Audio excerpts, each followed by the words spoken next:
Hey everyone, it's Alex, and I am here with my video of the winners for the 39th Razzie Awards. The 39th Razzie Awards were held on Saturday, February 23rd. As is tradition, they always have their ceremony the day before. The Oscars have theirs, and they don't actually broadcast their ceremony on television. They just usually release a video on their YouTube channel announcing the winners. So I'm not going to be able to review the ceremony and who I thought gave the best speeches and all that, but I will go over all the winners and then tell you what I think of them. So here are the winners for the 39th Razzie Awards.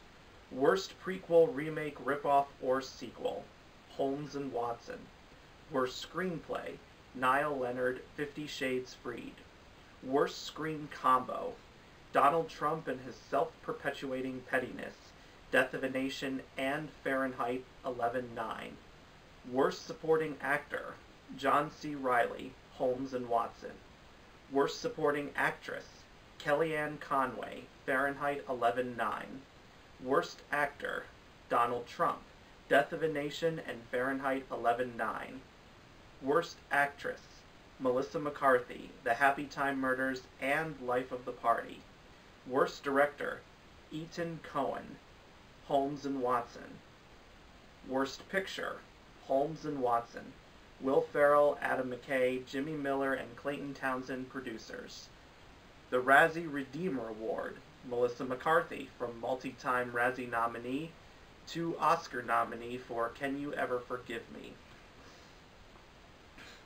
And finally, a special award, which they usually announce with the Razzie winners and not beforehand, is the Barry L. Bumstead Award, which is basically like Shame Award for like biggest bomb of the year, and it goes to Billionaire Boys Club for making only $126 in its opening day at the box office. If you aren't aware of Billionaire Boys Club, it was a film that came out last year, and it's actually a remake of a film from the 1980s, and I have not seen either version. But this new version of Billionaire Boys Club starred Kevin Spacey, Ansel Elgort, and Taron Egerton. I did not see it, like I said before, but I heard it was absolutely awful. And it was filmed before these sexual abuse allegations against Kevin Spacey came out in October 2017. So it's been sitting on the shelf for a couple of years now. And, well, obviously the bad reviews and probably the fact that Kevin Spacey starred in it is probably one of the main reasons why it declined so badly. It also opened in limited release. I guess they were trying to see how well it did in limited release, to see how more wide they could expand it, but obviously that never happened due to the dismal performance in its opening weekend.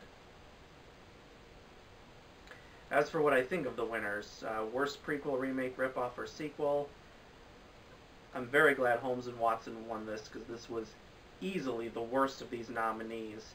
And this is, some might think that this might be like a parody or tribute to the Sherlock Holmes franchise, but it just comes across as a big fat insult. This isn't a parody, it's just making Sherlock Holmes and Dr. Watson look like a bunch of bumbling idiots. Worst screenplay. I did not see 50 Shades Freed. I had no desire to see it. I have never seen any of the 50 Shades films because I knew that I couldn't judge them fairly because I had heard so much about it and it did not appeal to me at all, so I just thought to myself, nope, not gonna bother. I've gotten a glimpse of how bad it probably is just through the trailers, where even there the awful dialogue is on display. But since I didn't see it, I can't necessarily say whether it's deserving or not. From what I have seen of the nominees, I would have liked Gotti to win, because that's easily one of the worst biopics and worst mobster movies I have ever seen in my life. And to think that that film was in development hell for years. How the hell did it wind up like this? Worst screen combo. I did not see Death of a Nation or Fahrenheit 11/9. Death of a Nation I deliberately avoided because of its director, Dinesh D'Souza. I'm not a fan of his extreme conservative political agenda. I'm not saying I can't judge films made by filmmakers whose political views are opposite of mine, But when a filmmaker uses a pulpit to just preach extreme propaganda and not really provide context, then I avoid things like that. And Fahrenheit 11/9, even though that technically got good reviews, and it's one of the rare Razzie films that got good reviews, I did not see that either. But of course, Fahrenheit 11/9 is here for the same reason Fahrenheit 9/11 was at the Razzies in 2005 for that ceremony, when George W. Bush was president and was receiving a lot of criticism for things like handling the Iraq War. But Fahrenheit 11/9 is obviously about Donald Trump and his controversial presidency so far. So I'm sure if I'd seen either of these, I could say it's deserving, and it probably might be, but based on what I have seen, I would have given it to Will Ferrell and John C. Reilly for Holmes and Watson, because my God, like I said before, they just made Sherlock Holmes and Dr. Watson a bunch of bumbling idiots, and those extremely fake, awful British accents didn't help them either. Worst supporting actor, so glad to see John C. Reilly win this for Holmes and Watson. I'm just watching this and going, what are you doing? You're better than this. What kind of money was offered to you to be in this crap? I mean, John C. Reilly is an amazing actor. I mean, a lot of people know him primarily for his comedies, particularly other ones he's done with Will Ferrell, like Talladega Nights and Step Brothers. But he's also a very good dramatic actor, too. I mean, look at Chicago, The Aviator, We Need to Talk About Kevin, The Lobster, and on and on and on. John C. Reilly is a very versatile actor. And out of his collaborations with Will Ferrell, Talladega Nights was good. Step Brothers was awful. I know a lot of people do like that movie, but I'm sorry, I have never gotten the appeal of Step Brothers. I hated just how immature and unlikable their characters were. The only person I liked in Step Brothers was Richard Jenkins, because he actually talked common sense and told the two of them to behave like adults. But Holmes and Watson, it's actually worse than Step Brothers. I'd never thought that would be possible. But it is. Worst supporting actress. I can't really comment here because Kelly Preston and Gotti and Jazz Sinclair and Slenderman were the only ones I saw, and I barely even remember Jazz Sinclair's performance in Slenderman. I honestly have to go back and watch the film again. The first time I watched it was already a bad enough experience.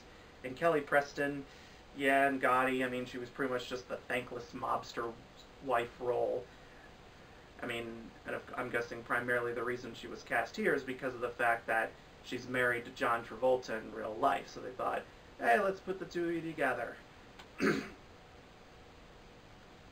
Now, real husbands and wives have starred each other on screen many times, but here it just did not work at all. And, you know, I guess based on that, I'd say she'd be the winner, but Kellyanne Conway is a person I do not like at all. Whenever she's on TV, she says some of the most ridiculous, asinine things that hardly hold any grain of truth. Worst actor. Again, coming from something I haven't seen, so I can't properly comment, but I really do dislike Donald Trump. I think he is an awful president. I could say lots of reasons why, but pretty much, for me, it sums up to pretty much everything he's done. Pretty much everything he's done has pretty much embarrassed our country and pretty much just made him look incredibly stupid. But if I were to go on further, this video would just be extra long, and that's pretty much all I have to say. But based on what I have seen, I would have given this to John Travolta and Gotti, because what the hell was that? I mean, that was just a zombie. I don't know, that wasn't a performance. That was something else, and not in a good way. I mean, the way he broke the fourth wall to talk to the camera, that was awful. The makeup he had to wear, awful. The accent, oh my God. I don't know what the real John Gotti sounded like, but I highly doubt he talked the way John Travolta did in this movie. Just everything about that performance is wrong. Just nothing about it works at all. I mean, this movie still has a 0% on Rotten Tomatoes. Worst actress. Now, I can comment on this because Melissa McCarthy is easily the deserving winner here. Easily. her character in The Happy Time Murders was pretty annoying and obnoxious, because in almost all these raunchy comedies, she's typecast as this loud, rude, crude, annoying, obnoxious character. I mean, it's not just in here, but also in Tammy, The Boss. I mean, the only time her rude, lewd, crude characters worked were, I guess, Bridesmaids, of course, and also The Heat. But in all other instances, that kind of character does not work. And then, of course, Life of the Party. Now, while her character in Life of the Party wasn't the same as her characters from movies like Tammy or The Boss, her character in Life of the Party was just still really annoying. She would just not stop talking. She was extremely clingy with her daughter, and she was just overall one of those people who takes being nice but just makes it really, really annoying. And just, ugh. And Life of the Party, as you may already know, was my #1 worst film of 2018. I just wish it had gotten more nominations than this, but of course I already covered that in my Razzie nominations video. For Worst Director, Ethan Coen, and I say that because it's spelled E-T-A-N, so it's not like I'm saying Ethan Coen, and so this is a different individual than, say, Ethan Coen from the Coen brothers, if that's what you're thinking, because the Coen brothers would never have made a movie like Holmes and Watson, and if they were to make a Sherlock Holmes movie, they'd at least make it funny, or at least dramatic, in a good way. But yeah, based on these nominees, he definitely is the deserving winner here. Kevin Connolly would be like a close second place for me for Gotti if I had to like rank them. But yeah, Holmes and Watson, my second worst film of 2018, an absolute insult to everything that Sherlock Holmes is known for, and just one of the most baffling movies ever made. I mean, what studio seriously looked at this and said, "This is a great movie, let's put it in theaters"? Ugh. And then Worst Picture. Holmes and Watson is the deserving winner here from these nominations. You know, it was the worst film of these nominated films here, and I'm so glad it won as a result. I'm sure a lot of people were expecting Gotti to win, and I admit I thought it would win because of all the negative attention it got, but I wouldn't be surprised if Gotti had been in like second place in the final voting tally. But still, it's quite a shame that Gotti didn't walk away with anything. And I felt the same way a couple years ago when Dirty Grandpa failed to win a single Razzie, and it was nominated for practically everything, and frankly it should have won pretty much everything. And Gotti, like I said before, should have at least won, say, Worst Actor for John Travolta, because that was easily his worst performance since Battlefield Earth, and easily among his all-time worst performances. And then the Razzie Redeemer Award. I believe Melissa McCarthy is the very first person to ever win a Worst Acting Award as well as the Razzie Redeemer Award at the same time. But based on the nominees, I believe she is the most deserving winner here because, as it says, she's being redeemed for being a multi-time Razzie nominee to getting an Oscar nomination for Can You Ever Forgive Me, and her Oscar nomination for Can You Ever Forgive Me was very well deserved. And I honestly think it's her greatest performance of her entire career so far. And if you don't believe me, go watch Can You Ever Forgive Me. I think it's now available for renting and buying because it came out back in November. So those are my thoughts on the Razzie Award winners. Overall, not a bad list of winners in my opinion. Which is kind of a relief because for the last couple of years the Razzies have often been either nominating films that I thought were really bad and giving them no awards at all, or completely snubbing films altogether that really deserve Razzie attention, like Hot Pursuit and Fist Fight. And in those respective years I already did large rants about why their exclusion from the Razzies was a bad thing. But anyway, let me know in the comment section below what you think of this year's Razzie winners. Let me know what you like, what you don't like. And please subscribe to my channel and click the notification bell so you can get all my new videos as soon as they're uploaded. And I will be back real soon with my video on the Oscar winners and ceremony and what I thought of them. So I will see you guys next time. Bye.